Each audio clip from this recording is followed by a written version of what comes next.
عطا کر دے تو صحت یا خدا ہم پر کرم فرما۔ الحمدللہ رب العالمین والصلاة والسلام علی سید الانبیاء والمرسلین، اما بعد فاعوذ باللہ من الشیطان الرجیم، بسم اللہ الرحمن الرحیم۔ الصلاة والسلام علیک یا رسول اللہ وعلا آلک و اصحابک یا حبیب اللہ۔ الصلاة والسلام علیک یا نبی اللہ وعلا آلک و اصحابک یا نور اللہ۔ مدنی چینل کے ناظرین، آپ دیکھ رہے ہیں پروگرام روحانی علاج اور استخارہ، اور الحمدللہ عز و جل اس پروگرام میں ایک اسپیسیفک ٹاپک پر الحمدللہ عز و جل ہم روحانی علاج بتاتے ہیں۔ اور آج جس موضوع پر ہم آپ سے گفتگو کریں گے، جس موضوع پر آپ کو روحانی علاج بتائیں گے، وہ ہے سفر سے متعلق۔ جی مدنی چینل کے ناظرین، اپنے موضوع کی طرف آنے سے قبل درود پاک کی فضیلت میں عرض کرتا چلوں۔ اللہ پاک کے آخری نبی صلی اللہ تعالیٰ علیہ وآلہ وسلم نے ارشاد فرمایا، مجھ پر درود پاک کی کثرت کرو، اللہ تعالیٰ تم پر رحمت بھیجے گا۔ صلو علی الحبیب صلی اللہ تعالیٰ علی محمد صلی اللہ تعالیٰ علیہ وآلہ وسلم۔ مدنی چینل کے ناظرین، زندگی میں ہر شخص کو کسی نہ کسی ضرورت کے تحت سفر کرنا پڑ جاتا ہے۔ اچھا، کوئی زمینی سفر کرتا ہے، بس کے ذریعے، اپنی گاڑی کے ذریعے، کار کے ذریعے کوئی زمینی سفر کرتا ہے، تو کوئی آسمانی سفر کرتا ہے، ہوائی جہاز کے ذریعے سفر کرتا ہے۔ اچھا، تو کوئی سمندری سفر کرتا ہے، کوئی کشتی کے ذریعے، تو کوئی بحری جہاز کے ذریعے سفر کرتا ہے۔ الغرض انداز سفر یہ مختلف ہوتے ہیں، زمینی سفر، آبی سفر، بحری سفر، آسمانی سفر، مختلف انداز سفر یہ ہوا کرتے ہیں۔ اور سفر میں چونکہ بڑے نشیب و فراز بھی آتے رہتے ہیں، اتار چڑھاؤ بھی آتا رہتا ہے، اور سفر کرنے سے بہت کچھ انسان کو سیکھنے کو بھی ملتا ہے۔ مدنی چینل کے ناظرین، سفر سے متعلق کچھ خاص وظائف انشاءاللہ الکریم میں آپ کو عرض کروں گا۔ اس کا فائدہ یہ ہوگا کہ دوران سفر اور سفر پر روانگی سے قبل اور دوران سفر اگر ہم نے یہ وظائف، یہ دعائیں اپنے معمولات میں شامل رکھیں تو الحمدللہ عز و جل خیر و عافیت کے ساتھ، سلامتی کے ساتھ ہمارا سفر بھی مکمل ہوگا، اور اللہ نے چاہا تو ان دعاؤں کی برکت سے ہم حادثات سے، ناگہانی آفات سے، آفات و بلیات سے، ہر طرح کے نقصانات سے محفوظ ہو جائیں گے۔ ان وظائف کی طرف بڑھنے سے قبل پہلے تو میں آپ کو کچھ سفر پر روانگی سے قبل کی کچھ احتیاطیں اور کچھ ضروری معروضات وہ عرض کرتا چلوں۔ دیکھیں ناظرین، جب بھی سفر پر روانہ ہونے لگے نا، تو سفر پر روانگی سے قبل اپنے حقوق یہ ایک دوسرے سے معاف کرا لینا چاہیے۔ اگر کسی کی اللہ نہ کرے دل آزاری کی ہوئی ہے تو اس سے بھی معافی مانگ لینی چاہیے، اور کسی نے ہمارا دل دکھایا ہو تو اس کو بھی معاف کر دینا چاہیے، اور سامنے والا اگر ہمارے پاس معذرت لے کر آئے تو ہمارے لیے بھی حکم یہ ہے کہ ہم بھی اس کو معاف کر دیں۔ تو سفر پر روانگی سے قبل ایک دوسرے کے حقوق بھی معاف کر لیں۔ اسی طرح اگر کسی کے قرض کی ادائیگی باقی ہے تو قرضہ بھی ادا کر دیں۔ نان نفقہ جن کا ہم پر واجب ہے تو ان کا نان نفقہ بھی ہم ادا کر دیں۔ اسی طرح سفر پر روانگی سے قبل ایک دوسرے سے دعائیں لے کر اور دعائیں دے کر ہم روانہ ہوا کریں، اور ممکن ہو تو سفر کی ابتدا یہ جمعرات کے دن کی جائے، کہ جمعرات کے دن سفر کی ابتدا کرنا یہ سنت مصطفیٰ صلی اللہ تعالیٰ علیہ وآلہ وسلم ہے، کہ جمعرات کے دن سے سفر کی ابتدا کریں گے تو الحمدللہ عز و جل اس کے بھی ہمیں برکتیں حاصل ہوں گی۔ اسی طرح ایک اور اہم بات، اور آپ کی معلومات میں بھی اضافہ ہوگا، وہ یہ کہ اگر آسانی ہو، سہولت ہو اور ممکن ہو تو رات کو سفر کیا جائے، کیونکہ رات کو جلد یہ سفر طے ہو جاتا ہے۔ ہمارے پیارے آقا صلی اللہ تعالیٰ علیہ وآلہ وسلم نے ارشاد فرمایا کہ رات کو سفر کیا کرو، کہ رات کو زمین یہ لپیٹ دی جاتی ہے، سمیٹ دی جاتی ہے، اور سفر جلد مکمل ہو جاتا ہے۔ تو ناظرین، سفر پر روانگی سے قبل یہ چند ضروری چیزیں میں نے عرض کی آپ کو۔ ایک اور اہم بات وہ یہ کہ جب بھی آپ سفر پر روانہ ہونے لگے نا، تو سفر پر روانگی سے قبل کوشش کر کے اپنے اہل و عیال کا، اپنا مال و اسباب کا یہ صدقہ بھی دے دیا کریں، کہ صدقہ دینے کی برکت سے سفر میں بھی الحمدللہ عز و جل آسانی رہے گی اور مصیبتوں سے محفوظ رہیں گے، اللہ نے چاہا تو حادثات سے بھی محفوظ ہو جائیں گے، کیونکہ حدیث پاک کا مفہوم ہے کہ صدقہ بڑی بڑی پریشانیاں دور کر دیتا ہے، بڑی بڑی مصیبتوں سے محفوظ رہتا ہے۔ تو صدقہ بھی دیجئے سفر پر روانگی سے قبل، انشاءاللہ الکریم اس کے بھی فوائد ہمیں نظر آئیں گے۔ مدنی چینل کے ناظرین، سب سے پہلے ہم بات کرتے ہیں سفر پر روانگی سے قبل ہمیں کیا پڑھنا چاہیے کہ جس کی برکت سے پیچھے ہمارے اہل و عیال کی، گھر بار کی، مال و اسباب کی حفاظت رہے۔ کیونکہ جب سفر پر جاتے ہیں نا تو دل میں ایک کھٹکا سا لگا رہتا ہے، ایک خوف رہتا ہے، ایک دل میں ڈر لگا رہتا ہے کہ میرے پیچھے میرے گھر بار کا، میرے مال و اسباب کا، میرے بیوی بچوں کا، میرے بہن بھائیوں کا کیا ہوگا۔ اللہ پاک سب کی حفاظت فرمائے، خیر فرمائے، اپنے حفظ و امان میں رکھیں، گھبرائیں نہیں۔ سفر پر روانگی سے قبل اگر آپ نے یہ عمل کر لیا نا تو الحمدللہ عز و جل آپ کے اہل و عیال کی، گھر بار کی، رشتہ داروں کی، بہن بھائیوں کی، سب کی حفاظت ہوتی رہے گی۔ وہ عمل کیا ہے ذرا توجہ کے ساتھ سنیے گا۔ سفر پر روانگی سے قبل لباس سفر پہن کر اگر وقت مکروہ نہ ہونا تو آپ 4 رکعات نفل ادا کریں اور ہر رکعت میں سورہ فاتحہ کے بعد سورہ اخلاص پڑھ لیں، قل هو اللہ احد شریف پڑھیں۔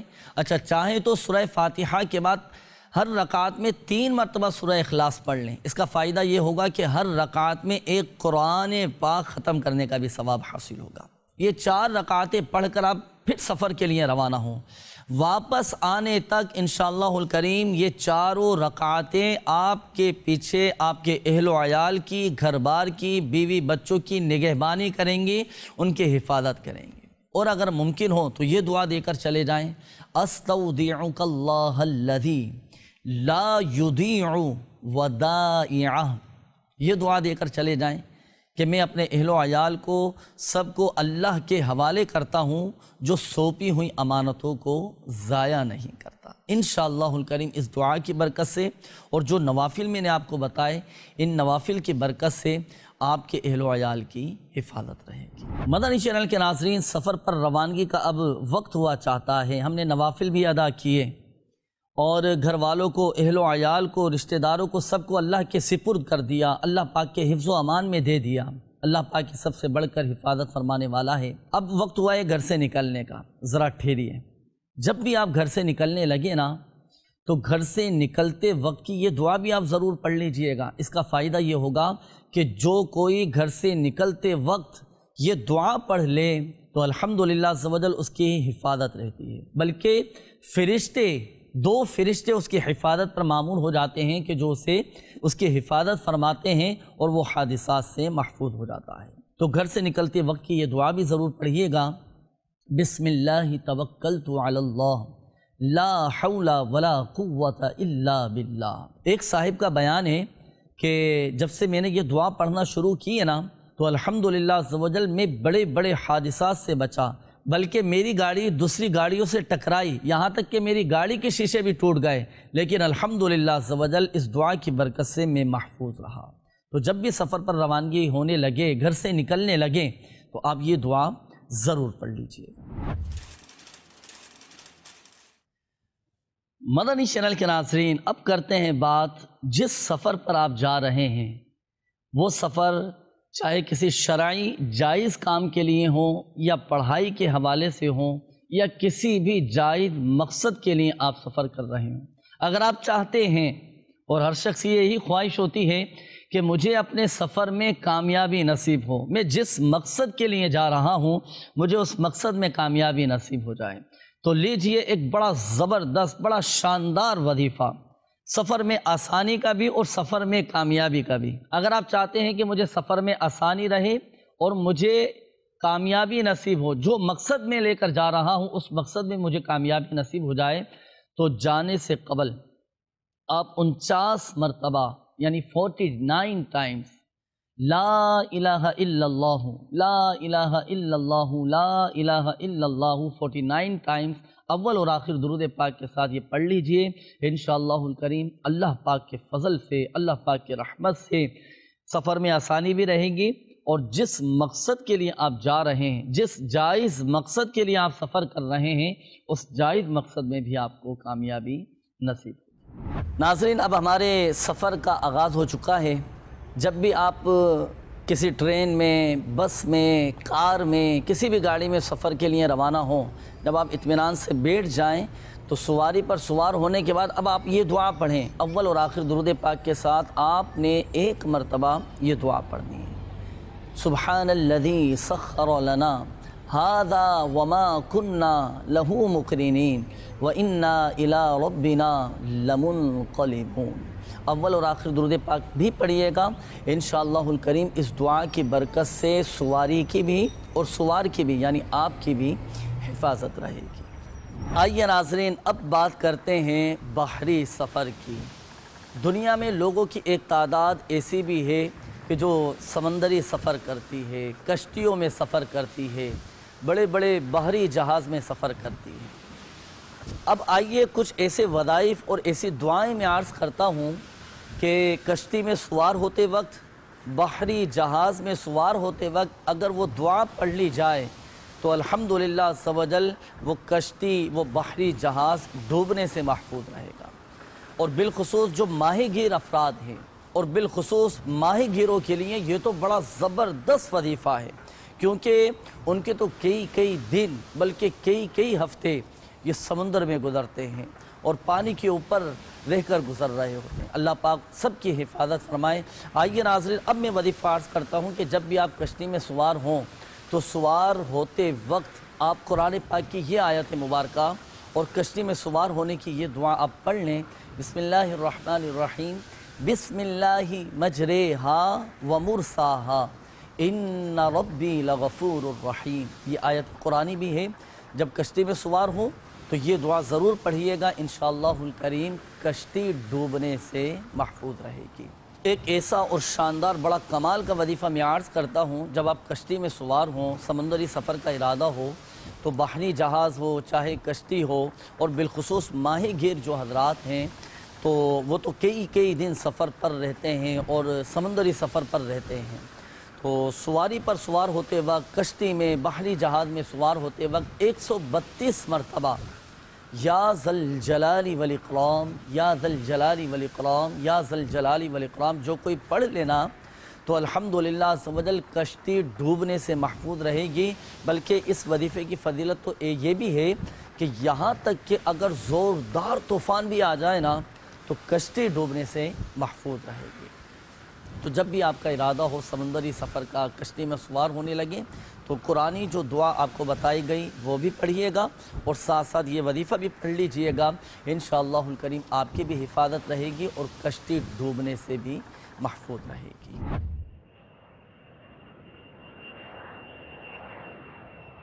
مدنی چینل کے ناظرین، دنیا میں ایک تعداد لوگوں کی ایسی بھی ہے کہ جو ہوائی جہاز کے ذریعے سفر کرتے ہیں۔ اب ہوائی جہاز کے سفر میں بھی ایک ڈر، ایک خوف یہ دل میں رہتا ہے کہ کہیں اللہ نہ کرے کوئی حادثہ نہ ہو جائے۔ تو اپنے سفر کو محفوظ بنانے کے لیے، حادثات سے محفوظ رہنے کے لیے ہوائی جہاز پر سوار ہوتے وقت آپ یہ دعائیں مصطفیٰ صلی اللہ تعالیٰ علیہ وآلہ وسلم ضرور پڑھیے گا۔ انشاءاللہ الکریم اللہ کی رحمت سے حادثات سے محفوظ رہیں گے۔ وہ دعائیں مصطفیٰ صلی اللہ تعالیٰ علیہ وآلہ وسلم یہ ہے: اللہم انی اعوذ بک من الہدم واعوذ بک من التردی واعوذ بک من الغرق والحرق والہرم واعوذ بک ان یتخبطنی الشیطان عند الموت واعوذ بک ان اموت فی سبیلک مدبرا واعوذ بک ان اموت لذیذا۔ مدنی چینل کے ناظرین، اس دعا میں دو لفظ یہ بیان کیے گئے، تردی اور حرق۔ دیکھیں، بلند مقام سے گرنے کو تردی کہا جاتا ہے اور جلنے کو حرق کہا جاتا ہے۔ ہمارے آقا صلی اللہ تعالیٰ علیہ وآلہ وسلم اکثر یہ دعا مانگا کرتے تھے، اور یہ دعا یہ طیارے کے لیے مخصوص نہیں بلکہ اس دعا میں بلندی سے گرنے اور جلنے سے پناہ بھی مانگی گئی ہے۔ اور چونکہ ہوائی جہاز کے سفر میں یہ دونوں خطرات موجود ہوتے ہیں، لہٰذا قوی امید ہے کہ اللہ کی رحمت سے اس دعا کی برکت سے جلنے سے اور ہوائی جہاز کے گرنے سے محفوظ ہو جائیں گے۔ تو جب بھی آپ ہوائی جہاز میں سوار ہونے لگیں تو یہ دعا یاد بھی کر لیجئے اور اس دعا کو ضرور پڑھیے گا۔ الحمدللہ عز و جل اللہ پاک کی رحمت سے آپ ہوائی جہاز کے ہر طرح کے حادثات سے محفوظ ہو جائیں گے۔ اور اب بات کریں گے دوران سفر مال کی حفاظت کے حوالے سے۔ جی ہاں مدنی چینل کے ناظرین، دوران سفر اپنے ساتھ بعض اوقات کروڑ کروڑ روپے کا، لاکھوں لاکھ روپے کا مال ساتھ لے کر جانا پڑ جاتا ہے۔ بالخصوص بزنس مین، کاروباری حضرات، تاجر حضرات، یہ ایک شہر سے دوسرے شہر، ایک علاقے سے دوسرے علاقے، ایک ملک سے دوسرے ملک کا سفر کرتے ہیں اور اپنے ساتھ مال و اسباب بھی لے کر جاتے ہیں۔ آئیے آج انشاءاللہ الکریم ایک ایسا وظیفہ میں عرض کرتا ہوں کہ جب بھی آپ سفر پر روانہ ہونے لگیں تو سفر پر روانگی سے قبل اگر یہ وظیفہ پڑھ کر آپ اپنے مال و اسباب پر دم کر دیں گے نا تو الحمدللہ عز و جل آپ کے مال و اسباب کی حفاظت رہے گی، بڑے بڑے نقصانات سے محفوظ ہو جائیں گے اور اللہ کی رحمت سے، اللہ کے فضل سے حادثات سے بھی آپ کی حفاظت رہے گی۔ وہ وظیفہ کیا ہے؟ جب بھی آپ کا سفر پر جانے کا ارادہ ہو تو روانگی سے قبل 49 مرتبہ 49 ٹائمز یا اللہ یہ پڑھ کر آپ اپنے مال و اسباب پر دم کر دیجئے، اور اس وظیفے کے اول اور آخر درود پاک بھی آپ نے پڑھنا ہے، پڑھ کر دم کریں۔ الحمدللہ عز و جل نقصانات سے، ہر طرح کے حادثات سے آپ کی حفاظت رہے گی۔ ایک تو یہ وظیفہ ہوا، دوسرا ایک اور وظیفہ۔ اب دوران سفر بعض اوقات ڈر لگا رہتا ہے اور یہ خدشہ دل میں رہتا ہے کہ کہیں ایسا نہ ہو کہ میرا سامان چوری نہ ہو جائے، کوئی ڈکیتی نہ ہو جائے۔ تو لیجئے جو بھی آپ کی قیمتی اشیاء ہیں، مال و اسباب ہیں، آپ اللہ تبارک و تعالیٰ کا یہ صفاتی نام جلیل اسماء الحسنہ میں سے ہیں، یا جلیلو 10 مرتبہ اول اور آخر درود پاک کے ساتھ پڑھ کر آپ کا جو بھی مال و اسباب ہے، ساز و سامان ہے، جو بھی آپ کی قیمتی اشیاء ہیں اپنے پاس رکھی ہوئی ہیں، اپنے بریف کیس میں، اپنے بیگ میں رکھی ہوئی ہیں، تو 10 مرتبہ یا جلیلو پڑھ کر اپنی ہر چیز پر دم کر دیں، اور اول اور آخر درود پاک بھی آپ نے پڑھنا ہے۔ انشاءاللہ الکریم آپ کے ساز و سامان چوری سے بھی محفوظ رہیں گے۔ اور اب بات کریں گے ایک ایسے وظیفے کی کہ جو ہر شخص کی ضرورت ہے اور بالخصوص دوران سفر اس کا واسطہ ضرور پڑتا ہے۔ اب چاہے بچہ ہو، بوڑھا ہو، جوان ہو، بزرگ ہو، افراد ہوں، بڑی عمر کے اسلامی بھائی ہوں، اسلامی بہن ہوں، سفر ہر کوئی کرتا ہے۔ اچھا، دوران سفر بعض اوقات تھکاوٹ کے آثار یہ ظاہر ہونا شروع ہو جاتے ہیں، جسم پر تھکاوٹ طاری ہو جاتی ہے اور تھکن کے آثار نظر آنے لگتے ہیں۔ تو یاد رکھیے ناظرین، جب بھی دوران سفر آپ کو تھکاوٹ محسوس ہونے لگے اور آپ چاہتے ہیں کہ میں چاق و چوبند ہو جاؤں، میرے اندر ایک چستی آ جائے، میری طبیعت میں ایک نشاط آ جائے، تو دوران سفر یہ وظیفہ آپ اپنے معمولات میں شامل رکھیے گا۔ میرے شیخ طریقت امیر اہل سنت دامت برکاتہم العالیہ نے مدنی پنسورہ میں یہ وظیفہ تحریر فرمایا ہے، جو کوئی دوران سفر یہ وظیفہ پڑھے یا قدوسو تو انشاءاللہ الکریم وہ دوران سفر تھکن سے محفوظ رہے گا۔ جی، یہ کثرت کے ساتھ آپ نے پڑھنا ہے، یا قدوسو یا قدوسو یا قدوسو دوران سفر درود پاک بھی پڑھتے رہیں اور ساتھ ساتھ یہ وظیفہ بھی کثرت کے ساتھ پڑھتے رہیں۔ اس کی کوئی تعداد مخصوص نہیں ہے، کوئی وقت مخصوص نہیں ہے۔ دوران سفر جب بھی آپ کو طبیعت میں ایک گرانی سی، ایک تھکاوٹ سی محسوس ہونے لگے تو اول اور آخر درود پاک کے ساتھ یہ وظیفہ اپنی زبان پر جاری رکھیے گا۔ الحمدللہ عز و جل دوران سفر تھکاوٹ سے محفوظ رہیں گے۔ اور اب آخر میں ایک ایسا وظیفہ میں بتاتا چلوں، اور یہ وظیفہ ایک ایسے سفر سے متعلق ہے کہ جس سفر کی تمنا ہر مسلمان کے دل میں ہوتی ہے، ہر عاشق کے دل میں اس سفر کی تمنا ہوتی ہے۔ اگر آپ چاہتے ہیں کہ مجھے بھی وہ سفر نصیب ہو جائے اور وہ مبارک سفر مجھے بھی نصیب ہو، میرے بچوں کو بھی نصیب ہو، میرے اہل و عیال کو بھی وہ مبارک سفر نصیب ہو جائے، تو یہ وظیفہ بھی آپ اپنے معمولات میں شامل کیجئے گا۔ آپ جانتے ہیں وہ مبارک سفر کون سا ہے؟ وہ ہے سفر مدینہ۔ جی ہاں، ہم دعا بھی کرتے ہیں اللہ پاک کی بارگاہ میں کہ اللہ پاک ہم سب کو بار بار بار بار بار بار حرمین طیبین کی با ادب حاضری نصیب فرمائے، مکہ مدینے کا سفر نصیب فرمائے۔ تو ناظرین، اگر آپ کے دل میں بھی یہ خواہش ہے، یہ تمنا ہے کہ مجھے سفر مدینہ نصیب ہو جائے، آپ چاہتے ہیں کہ مجھے بھی حج کی سعادت نصیب ہو جائے، آپ چاہتے ہیں کہ مجھے بھی مدینے کا سفر نصیب ہو، تو لیجئے یہ وظیفہ آپ اپنے معمولات میں شامل کیجئے گا۔ نماز عصر ادا کرنے کے بعد آپ قبلہ رو بیٹھ جائیں، اور قبلہ رو بیٹھ کر یا اللہ یا رحمان یا رحیم، یا اللہ یا رحمان یا رحیم، یا اللہ یا رحمان یا رحیم، یہ کثرت کے ساتھ پڑھتے رہیں یہاں تک کہ غروب آفتاب ہو جائے۔ اور جب غروب آفتاب ہو تو غروب آفتاب کے وقت گڑ گڑا کر اللہ تبارک و تعالیٰ کی بارگاہ میں سفر حرمین طیبین، حج اور عمرے کے سفر کی دعا کیجئے، گڑ گڑا کر دعا کیجئے، اور ساتھ ساتھ اپنے جائز مقاصد میں کامیابی کے لیے بھی دعا کیجئے گا۔ انشاءاللہ الکریم اللہ کی رحمت سے دعا بھی قبول ہوگی۔ اور جب تک اذان مغرب نہ ہو تو اس وقت آپ نے یہ دعا کرتے رہنا ہے۔ جیسے ہی اذان مغرب شروع ہو دعا موقوف کر دیجئے، روزانہ کی بنیاد پر یہ عمل کیجئے، اور بالخصوص جمعہ کے دن عصر اور مغرب کے درمیان یہ وظیفہ ضرور کیجئے گا کہ جمعہ کے دن عصر اور مغرب کے درمیان ایک ساعت، ایک گھڑی ایسی آتی ہے کہ اس میں جو بھی دعا کی جائے قبول ہوتی ہے۔ مدنی چینل کے ناظرین، امید ہے کہ آپ کو آج کا پروگرام پسند آیا ہوگا۔ اگلے پروگرام تک کے لیے ہمیں اجازت دیجیے، اور گھر بیٹھے روحانی علاج کے لیے آپ دعوت اسلامی کی ویب سائٹ وزٹ کیجئے، اور آن لائن استخارے کے لیے آپ اس نمبر پر بھی رابطہ کر سکتے ہیں 0213717111 24 گھنٹے ماشاءاللہ یہ سروس آن رہتی ہے۔ نمازوں کے اوقات کے علاوہ آپ استخاروں کے لیے اس نمبر پر رابطہ کر کے ہاتھوں ہاتھ استخارے بھی کروا سکتے ہیں۔ اور گھر بیٹھے روحانی علاج کے لیے تعویذات عطاریہ حاصل کرنے کے لیے اس ایڈریس پر اپنے مسائل لکھ کر شعبہ روحانی علاج کو بھیج دیجئے۔ پروگرام روحانی علاج اور استخارہ عالمی مدنی مرکز فیضان مدینہ کراچی پاکستان۔ عطا کر دے تو صحت یا خدا ہم پر کرم فرما۔